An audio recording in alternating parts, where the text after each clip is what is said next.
मैं परिंदा बेसब्र था उड़ा जो दर बदर कोई मुझको यूं मिला है जैसे बंजारे को घर नए मौसम की सहर या सर्द में दोपहर कोई मुझको यूं मिला।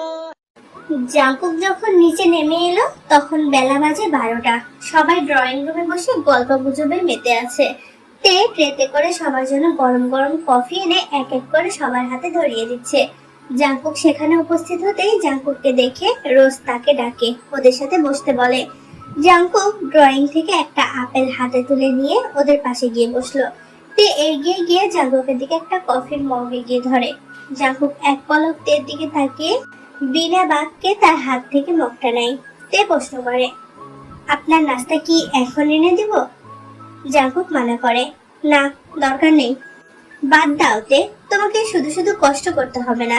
সাহেবজাদার পেটে খিদে লাগলে ও নিজেই নিয়ে খেয়ে নিবে। কথাটা ও আমাকে জিজ্ঞেস করেছে, উত্তর তুই কেন দিচ্ছিস? যে হক পরিস্থিতি সামাল দিতে বলে। আরে ম্যান কুল, তোর যাতে কষ্ট করে উত্তর দিতে না হয় সেজন্য তো আমি তোর হয়ে উত্তরটা দিয়ে দিলাম। দেখ তুই কত ভাগ্যবতী, আমার মতো বন্ধু পেয়েছিস। আইয়ু ফোরন কেটে বলে, আরে আজব তো, সেটা ভাগ্যবান হবে, ভাগ্যবতী না। ইয়োনো হেসে ফেলে, তাও ভালো, অন্তত গর্ভবতী তো বলেনি এই গর্ধবটা। জাঙ্কুক তখন মুখে বাঁকা হাসি নিয়ে বলে, বি কেয়ারফুল, আমাকে ভাগ্যবতী বানাতে গিয়ে তুই না আবার গর্ভবতী হয়ে যাস। জাঙ্কুকের কথায় সবাই হো হা করে হেসে ফেললো। অন্যদিকে পচানি খেয়ে জেহবের মুখ চুপসে গেছে। সবাই আড্ডা দিচ্ছিল। তখন ইয়োনোর ফোনে জোহরের ওয়াক্তের নামাজের অ্যালার্ম বেজে ওঠে। বাহিরে তখন তুমুল বৃষ্টি। সুগা উঠে দাঁড়ালো মসজিদে যাওয়ার জন্য। জিমিন সুগাকে বলে, বাহিরে তো অনেক বৃষ্টি, মসজিদে যাবেন কি করে?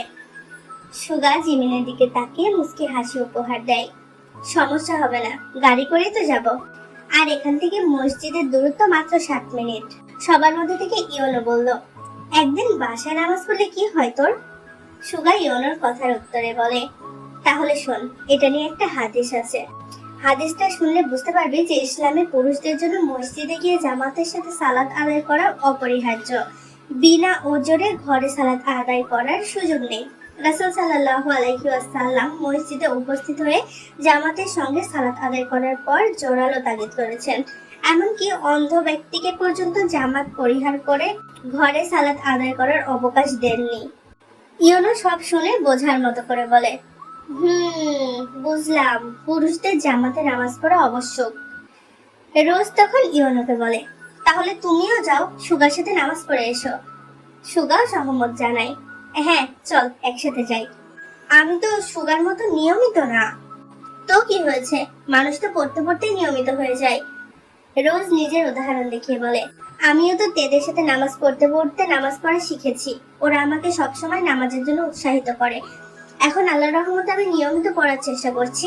আমাদের অনাগত সন্তানকে নেককার, ইমানদার এবং সচ্চরিত্রবান ভালো মানুষ হিসেবে গড়ে তুলতে হলে আমাদেরও নিজেদেরকে পরিবর্তন করতে হবে ইয়োনো। আমি চাই তুমিও এখন থেকে সুগার মতো নিয়মিত নামাজ আদায় করো। রোজের কথা শুনে ইয়োনো মাথা নাড়ায়, ঠিক আছে, আপনি যা বলবেন তাই হবে মহামান্য। জেহব ইয়োনোকে খেপাতে বলে, আসছে আমার বউয়ের চামচা। ইয়োনো তাকে ধমক দেয়, তুই চুপ কর, তুইও যাচ্ছিস আমাদের সাথে এখন। জেহব ভাবুক হয়, বুঝলাম না, আস্তে আস্তে দেখছি সবার পরিবর্তন ঘটছে। আচ্ছা রোজ, তুই বল, তোর এত পরিবর্তন হলো কি করে? তুই তো এমন ছিলিস না। রোজ মুস্কি হাসে, সৎসঙ্গের প্রভাবে হয়েছে। সবার মাঝে তে তখন জাঙ্কুককে উদ্দেশ্য করে বলে, জাঙ্কুক ভাই, আপনিও ওযু করে তৈরি হন নামাজের জন্য। জাঙ্কুক হতবিহ্বল, আমি কেন? এমন উত্তরে তের কপাল কুঁচকে যায়। কেন মানে? নামাজ সবার জন্য ফরজ, তাহলে আপনি কেন যাবেন না? এখন থেকে সবার সাথে আপনাকেও নিয়মিত নামাজ আদায় করতে হবে। জাঙ্কুক তার কথার তোয়াক্কা করলো না। তুই বললেই হলো। তের মুখে মৃদু হাসি ফুটে ওঠে। শর্ত ভুলে গেছেন আপনি? তের কথায় সবাই একসাথে জিজ্ঞেস করে, কিসের শর্ত তে? তে একসাথে সবার প্রশ্ন করে ক্ষীণ হাসে। আমি শর্ত দিয়েছিলাম ওনাকে, আমার সকল কথা মেনে চললে আমি এই বাসায় থাকবো। জেহাব মজা নিয়ে বলে, বাবা, আমাদের জাঙ্কুকও নাকি কারোর শর্ত মেনে চলে, অবিশ্বাস্য বিষয়। জাঙ্কুক নিজের হার লুকাতে তাদের উদ্দেশ্যে বলে, হয়েছে, থাম, যাচ্ছি, আর এসব নিয়ে কথা বাড়াতে হবে না। জাঙ্কুক কথা কাটিয়ে সবার আগে সেখান থেকে প্রস্থান করলো। তের হাতে জাঙ্কুকের নাকানি চুবানি খাওয়া দেখে সবাই তেকে বাহবা দিল। কিছুক্ষণ পর নামাজ শেষ করে বাড়িতে ফিরে এসে তারা দেখলো মেয়েরা তাদের জন্য বড় ডাইনিং টেবিলটাতে খাবার সাজাচ্ছে। তা দেখে সবাই একসাথে খেতে বসে পড়লো। তখন বাজে দুপুর 2:30। সবাই খাওয়া শেষ করে উঠে দেখলো বাইরে তুমুল বৃষ্টি শুরু হয়েছে, চারিপাশ অন্ধকারে ঢেকে গেছে। ঠিক সেই সময় বাহির থেকে একজন বডিগার্ড দ্রুত পায়ে ভেতরে এসে জাঙ্কুকের সামনে দাঁড়িয়ে মাথা নিচু করলো। স্যার, একজন মেয়ে এসে পাগলামি করছে, বলছে আপনি ওকে চিনেন, ওনার নাম নাকি জেনি। সবাই জাঙ্কুকের বডিগার্ডের কথা শুনে অবাক হয়ে জাঙ্কুকের দিকে তাকালো, সাথে তেও। ওই দিন জেনির ওই গুজব রটানোর পর থেকে তে জেনিকে চেনে, তবে জেনিকে যে জাঙ্কুকের অপছন্দ সেটা তে খুব ভালো করে জানে। জিমিন আর আইয়ু নীরব দর্শক হয়ে দাঁড়িয়ে শুধু সব শুনছিল। রোজ তখন জাঙ্কুকের দিকে তাকায়। উফ, আবারও। জাঙ্কুক কাউসে হেলান দিয়ে বসা অবস্থায় তার ঘাড় এপাশ ওপাশ ফুটে বিরক্ত হওয়ার ভঙ্গিমায় বলে, ধর, ঝড় বৃষ্টির দিনে এইসব আপদ এসে আমার বাড়িতেই জুটে। জেহাব এগিয়ে এসে জাঙ্কুকের পাশে বসলো। আই কান্ট বিলিভ এত কিছুর পরও ওই মেয়ে তোর পিছু ছাড়লো না। শুভ আশ্চর্য হলো, আনবিলিভেবল। জাঙ্কুক বিরক্ত হয়, এই কারণেই এসব গায়ে পড়া মেয়েদের আমি ঘৃণা করি। এখন কি করবি? ইয়নোর কথায় জাঙ্কুক ঘাড় ঘুরিয়ে তার আদেশের অপেক্ষারত শটান হয়ে দাঁড়িয়ে থাকা গার্ডকে উদ্দেশ্য করে হুকুম ছুড়ে, ওই মেয়েকে ঘাড় ধাক্কা দিয়ে বের করে দাও। জাঙ্কুকের কথা 15 বছর হওয়া মাত্রই তে বিরোধিতা করলো। এটা কি বলছেন? এই ঝড় বৃষ্টির সময় মেয়েটা কোথায় যাবে যদি রাস্তায় কোনো দুর্ঘটনার কবলে পড়ে যায়? জাঙ্কুক তিরিক্ষি নজরে তের দিকে তাকিয়ে কটমটিয়ে উত্তর দেয়, তোকে আমি বাহাত ঢোকাতে বলেছি এখানে, আর দুর্ঘটনার কবলে পড়লে পড়ুক, তাতে আমার কি? সেটা এখানে আসার আগে ভাবা উচিত ছিল। তে করুণ দৃষ্টিতে জাঙ্কুকের দিকে তাকায়। এতটা পাষাণ হবেন না প্লিজ, ভুলে যাবেন না সে একজন মেয়ে। দেখুন বাহিরে কি বৃষ্টি, মানলাম সে অপরাধ করেছে, কিন্তু আমরা তো তাকে বিপদে দেখে দাঁড়িয়ে থাকতে পারি না, তাই না? তুই যেটা বুঝিস না সেটা নিয়ে কথা বলবি না। ওদের কথার মাঝে রোজ তের পক্ষ নেয়। জাঙ্কুক, আমার মনে হয় তে ঠিক বলছে, ওকে আপাতত ভেতরে আসতে দে, পরে বাহিরের আবহাওয়া স্বাভাবিক হলে সমঝোতা করে ওকে ওর বাড়িতে পাঠানোর ব্যবস্থা করব আমরা। জাঙ্কুক তাচ্ছিল্যের হাসে। রোজ, তুই অন্তত তের কথা শুনে নাচিস না, তুই চিনিস ওই মেয়েকে, ওই মেয়ে কেমন। রোজ হ্যাঁ সূচক মাথা দোলায়। আমি জানি ও কেমন, কিন্তু তের কথাও ফেলার মতো না। এই বৃষ্টিতে যদি রাস্তায় ওর সাথে কোনো দুর্ঘটনা ঘটে থাকে অথবা ঘটে, তখন আমরা সবসময় বিষয়টা কেন নেতিবাচক দৃষ্টিতে দেখবো বল? জাঙ্কুক স্বাভাবিকভাবে বলে, okay, then take her at your own risk, ensure that she stays away from me. রোজ তাকে থামস আপ দেখিয়ে বলে, ওকে, ডান। জাঙ্কুকের অনুমতি পেয়ে গার্ড জেনিকে গিয়ে জানালো তাকে ভেতরে যাওয়ার অনুমতি দেওয়া হয়েছে। অনুমতি পেতেই জেনি আর কোনো দিকে না তাকিয়ে ভেতরে অগ্রসর হলো। ভেতরে যেতেই জেনি ড্রয়িং রুমে সকলকে দেখতে পেল, যা তার ধারণার বাইরে ছিল। জেনির গায়ের জ্যাকেটটা সম্পূর্ণ শুকনো দেখে বোঝা যাচ্ছে বৃষ্টির পানির কোনা ফোঁটায় তার গায়ে স্পর্শ করেনি, সম্ভবত সে তার গাড়িতেই ছিল। রোজ এগিয়ে এসে জেনিকে বসতে বলে। রোজের কথায় জেনি ভেতরে গিয়ে বসলো, তবে কোথাও জাঙ্কুককে দেখতে পেল না। তার চোখ চারিদিকে বিচরণ করছে। রোজ জেনিকে উদ্দেশ্য করে বলে, কাকে খুঁজছো? জাঙ্কুককে? জেনি মাথা তুলে তাকায়। হ্যাঁ, কোথায় ও? কেন, ওর সাথে কি কাজ তোমার? কিছু কথা আছে, আমাকে বলো, আমি ওকে জানিয়ে দিব। না, পার্সোনাল কথা। রোজের সাথে কথা বলার ফাঁকে জেনির নজর গেল তে, আইয়ু আর জিমিনের উপর। সে রোজকে জিজ্ঞেস করে, এরা কারা? এদের তো আগে কখনো দেখিনি।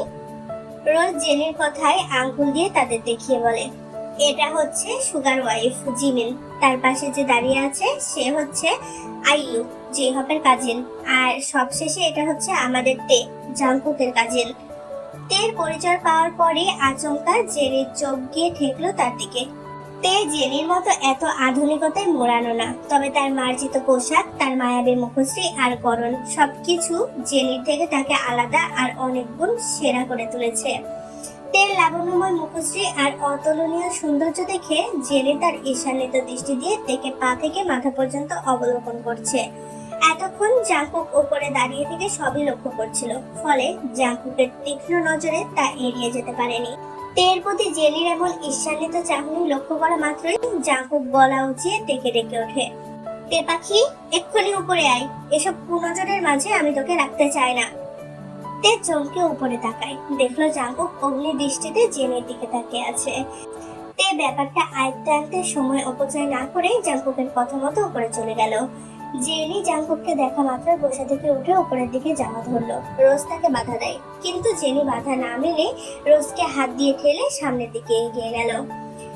জেনির ধাক্কা খেয়ে রোজ তাল সামলাতে না পেরে পড়তে নিলে ইয়োনো এসে তাকে ধরে ফেলে। সেটা দেখে জাংকুকের রাগ আরো তিরতির করে বেড়ে ওঠে, আর তে নিজের নেওয়া সিদ্ধান্তের প্রতি অনুশোচনা হতে শুরু করে। তখন জাংকুক রাগে গর্জন করে বলে, স্টপ রাইট দেয়ার অর আইল ব্রেক ইউর লেগ। কিন্তু জেনি তা মানলো কই, সে নিজের মতো করে এগোতে এগোতে বলে, জাংকুক, তুমি আমার সাথে এমন কেন করছো? তুমি কি জানো না এতদিন তোমাকে কত মিস করেছি আমি? একটা সময় যখন জেনি জাংকুকের সামনে এসে তার পূর্বের স্বভাববশত জাংকুককে জড়িয়ে ধরতে নিবে, ঠিক তখনই আকস্মিক তে প্রতিরোধক হয়ে সামনে এসে দাঁড়ায়। জেনি তখন তেতে গিয়ে তের দিকে আঙুল তাক করে, এই মেয়ে, তুমি আমাদের মাঝে কেন এসেছো? নিজের লিমিটে থাকো। তে কিঞ্চিত হাসে, আমি না, বরং আপনি আপনার লিমিটের বাইরে চলে যাচ্ছেন আপু। ওনার থেকে দূরে থাকুন, এটা আপনার জন্য কল্যাণকর। তুই কে আমাকে এটা বলার জন্য? কেন, রোজাপুর থেকে আপনি আমার পরিচয় পাননি তখন? এত রাগের মাঝেও তের করা এমন প্রতিরোধে জাংকুক মুগ্ধ নয়নে তের দিকে নিশ্চুপ তাকিয়ে রইল। লক্ষ্য করতে লাগলো তের প্রত্যেকটা গতিবিধি, কিন্তু তার হুঁশ ফিরল তখন যখন জেনি তেকে থাপ্পড় মারতে তার হাত তুলল। জেনির হাত তোলার সাথে সাথে জাংকুক ঝড়ের গতিতে তার হাত খপ করে ধরে ফেলে। How dare you stupid shit! শুধু তুই একটা মেয়ে বলে, না হলে এই দুঃসাহসের জন্য আজ তোকে এই হাতটা হারাতে হতো। জেনি জাংকুকের এমন ব্যবহারে ঘাবড়ে যায়, সাথে অবাক হয় তের প্রতি জাংকুকের উদ্বিগ্নতা দেখে। জাংকুক জেনির হাত ছাড়া মেরে তাকে মেঝেতে ফেলে দিয়ে চেঁচিয়ে গার্ডদের ডাকে। জাংকুকের চেঁচানোতে কয়েকজন গার্ড দৌড়ে এসে হাজির হয়। তখন জাংকুক তাদের আদেশ করে। জাংকুকের আদেশ পেতে গার্ডরা টেনে হিস্ট্রে জেনিকে বের করতে থাকে, কিন্তু বেরিয়ে যাওয়ার শেষ মুহূর্ত পর্যন্ত জেনির প্রতিশোধ পরায়ণ দৃষ্টি সমস্তটুকু তের দিকেই ছিল। অন্য কেউ এত গভীরভাবে খেয়াল না করলেও জিমিন আজ তের প্রতি জাংকুকের উদ্বিগ্নতা ঠিকই খেয়াল করেছে। জিমিনের সন্দেহটা তখন থেকেই শুরু হয় যখন সে উপলব্ধি করেছিল তে জাংকুকের আশেপাশে থাকলে জাংকুক তার থেকে বেশি অন্য কিছুকে গুরুত্ব দেয় না। তার শুরু থেকেই কেন যেন তের প্রতি জাংকুকের চাহনি, তার আচরণ, প্রত্যেকটা পদক্ষেপ সবকিছু মিলিয়ে ভালোবাসার বহিঃপ্রকাশ মনে হয়েছে। এতদিন সেটা সে মনের ভুল ভেবে কাটিয়ে দিয়েছে, কিন্তু আজ তার সন্দেহই সত্যি মনে হচ্ছে। জিমিনের তেকে নিয়ে ভয় হতে লাগলো, যেন তারা হারাম কোনো সম্পর্কে না জড়িয়ে যায়। কারণ সে জানে বগমের সাথে তের বিয়ে ঠিক হয়ে আছে, আর তের প্রতি তার অগাধ বিশ্বাস যে তে কোনো মোহে জড়াবে না। কিন্তু জাংকুক, সে তো নাছোড়বান্দা। সে যদি সত্যিই তেকে ভালোবেসে থাকে, তাহলে জাংকুক তের জন্য ভবিষ্যতে বিপত্তি হয়ে দাঁড়াতে পারে। জিমিনের ভাবনার সেট ঘটলো যখন জাংকুকের গলার আওয়াজ শুনতে পেল। জেনিকে বের করে দেয়া হলে জাংকুক রোজ আর তের দিকে তাকিয়ে তাচ্ছিল্য করে বলে, এবার বল, পারলি তোরা এটাকে সামলাতে? এই মেয়ে কথার মাধ্যমে সমঝোতায় আসার মেয়েই না, এটা আগেই বোঝা উচিত ছিল তোর। জাংকুকের প্রশ্নের জবাবে তে বা রোজের কিছু বলার মতো নেই, তাই তারা চুপ থাকলো। ইয়োনো হতাশ হয়, আমার বউকে কিভাবে ধাক্কা দিল দেখলি? যদি পরে কিছু হয়ে যেত? সেটা তোর বউয়ের আগে বোঝা উচিত ছিল ইয়োনো। জেহব হতাশ হয়ে বলে, আজকে আমাদের দিনটাই নষ্ট করে দিল এই মেয়েটা। কি আর করার, বাইরে একটু বৃষ্টি কমেছে, চল বাসায় ফেরা যাক। ওয়েদার আজকে তেমন সুবিধার না, বৃষ্টির তোপ বেড়ে যে কোনো সময় ঝড়ে রূপ নিতে পারে, তখন বাড়ি ফেরা মুশকিল হয়ে পড়বে। এর থেকে ভালো এক্ষুনি ফেরা যাক। তে তাদের উদ্দেশ্যে বলে, আপনারা সবাই বাসায় পৌঁছে কল করে জানাবেন কেমন, না হলে চিন্তায় থাকবো। ইয়োনো জানায়, অবশ্যই, তোমরা সাবধানে থেকো। আর জাঙ্কুককে একটু সামলে রেখো, ওর মাথায় রাগ চড়ে আছে, আর রাগের মাথায় ও যা মনে আসে তাই করে ফেলে। তে প্রত্যুত্তরে হাসে, ইনশাআল্লাহ আমি সামলে নেব। জাঙ্কুক কপাল কুঁচকায়, আমি কি বাচ্চা যে আমাকে ওকে সামলাতে বলছিস তুই? ইউনো হেসে বলে, আমাদের কাছে তুই সবসময় ছোট্ট পুকিই থাকবি, বুঝলি? যেই হক সাথে তাল মেলায়। হ্যাঁ, তুই ছোট থাকতে আমি আর ইয়োনো মিলে তোর ডাইপার চেঞ্জ করেছি। জাঙ্কুক যে হককে ধমকায়, শাট আপ, আজে বাজে বকি শুধু। কিছুক্ষণ আগে ঘটে যাওয়া ঘটনার প্রেক্ষিতে এতক্ষণ সবার মন মূর্ছনা থাকলেও ইতিমধ্যে ওদের এমন আজব আজব কথাই সে রেশ কেটে গেছে। ড্রয়িং রুম জুড়ে সবাই আবার হাসিতে মেতে উঠলো।